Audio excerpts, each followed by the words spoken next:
Welcome to the True Crime Never Sleeps podcast. I'm your host, Larry Lees. Today we're finishing up season 4 of the True Crime Never Sleeps podcast with our deep dive into the Geezer Bandit. First, we'd like to thank our sponsor, Poddex, for sponsoring this episode. You can check them out today at poddex.com. Use promo code Larry21 for 10% off your first purchase. And also, we'd like to thank Audible. You can check out audibletrial.com/Larry21 for a free 30-day trial with a free audiobook of your choice to keep, even if you cancel after 30 days. So let's dive right into our season 4 finale. People have been debating D.B. Cooper ever since his Thanksgiving 1971 leap into history out of a commercial flight from Portland to Seattle with a whole bunch of money. The same, on a smaller scale, appears to be happening with North County's own Geezer Bandits, so-called.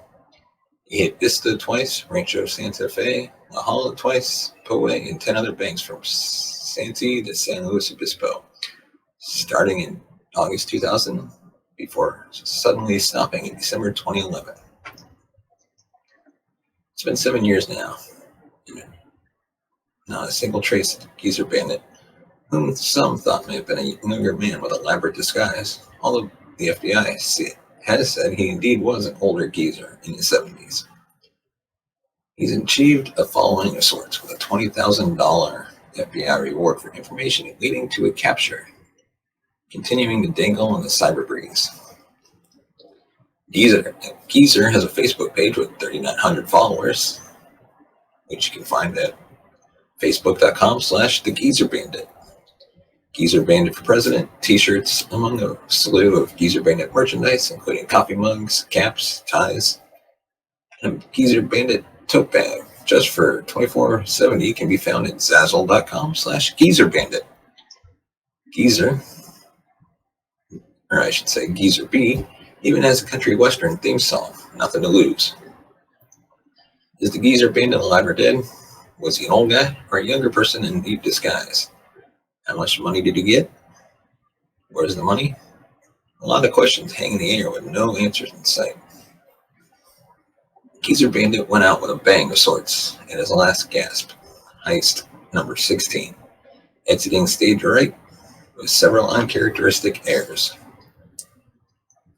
Following 15 seemingly textbook perfect attempts, almost unheard of in the often brief bank robber shelf life, he left some telling clues at December 2nd, 2011 final heist at a San Luis Obispo bank. The last heist featured some upscale touches, perhaps a result of his ill-gotten gains. His getaway car was identified for the first time as a white 5 Series BMW sedan. It was sloppier than usual. After executing his go-to move of pulling a demand note from a planning book, he dropped his demand note on the ground and left it there, again, in Geezer first. For the only time in 16 robberies, a dye pack affixed to the loot exploded, rendering the money useless. The Geezer left behind the red-stained cash. He was in a hurry, too, when typically he merely sauntered off in the darkness. Witnesses said he ran away with considerably more vigor than one would expect in an old man. Or maybe it was simply a case of geriatric adrenaline.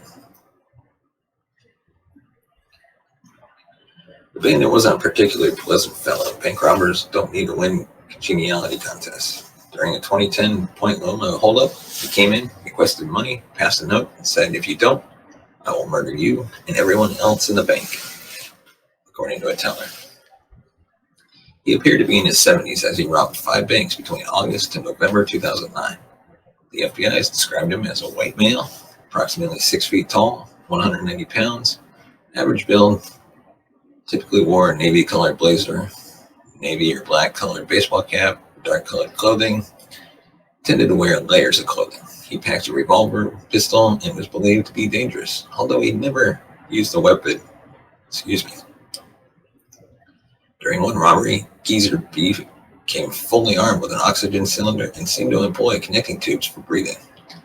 Initially a $15,000 was offered as a reward. That number went to 20,000 the next year, offered by the FBI for information leading to the arrest and conviction of the Geezer Bandit. The offer stands today.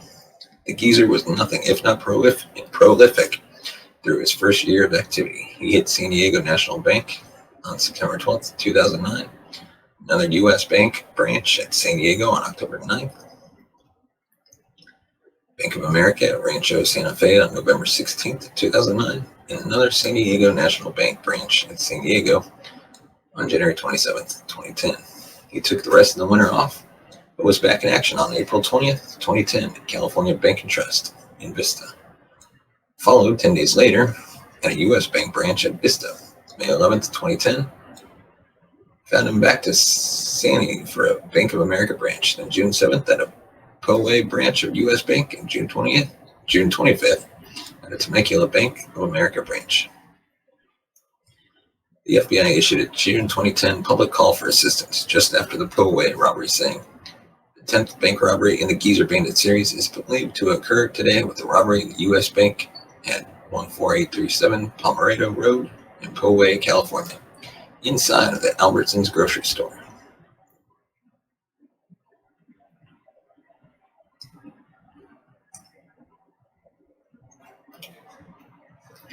Resting through summer and early fall, Geezer went north to a Bakersfield Bank of America branch on November 12, 2010. Another Bank of America branch on January 28, 2011 at Goleta and Heritage Oaks Bank on May 27, 2011 at Morro Bay. Another long break during which the first "where is the Geezer Bandit" questions started percolating, ending with a September 30th, 2011 robbery of Wells Fargo at La Jolla, and the final December 2nd, 2011 San Luis Obispo hit. Whatever happened to... The trail went dark after that. FBI profilers speculated he may have changed his disguise completely, saying they were looking closely at the body movements of other bank robbers to see if they matched that of the Geezer. FBI Special Agent James Stinn in August 2012 said it also was possible he may have just quit robbing banks, although in most cases bank robbers continue until they're caught. Aside from the official FBI word that he was a man in his 70s, numerous theories have been popular throughout the years. Some law enforcement officials speculated Geezer B was a master of disguise, using a movie special effects mask and other wardrobing subterfuges. FBI agents even questioned special effects mask makers to no avail. John Walsh, host of America's Most Wanted, aired a Geezer Bandit episode, ascribed to the belief that Geezer was, in fact, a younger person in disguise. He based this belief on surveillance footage of the San Luis Obispo finale, showing the bandit running abnormally fast for an elderly person after the dye pack exploded in his ill-gotten money bag. So it goes. Do you know anything more about the Geezer Bandit? You can contact the FBI at 858-320-8302. Well, it's not the Powerball. The FBI still has a $20,000 reward up for grabs for information leading to the arrest and conviction of the Geezer Bandit.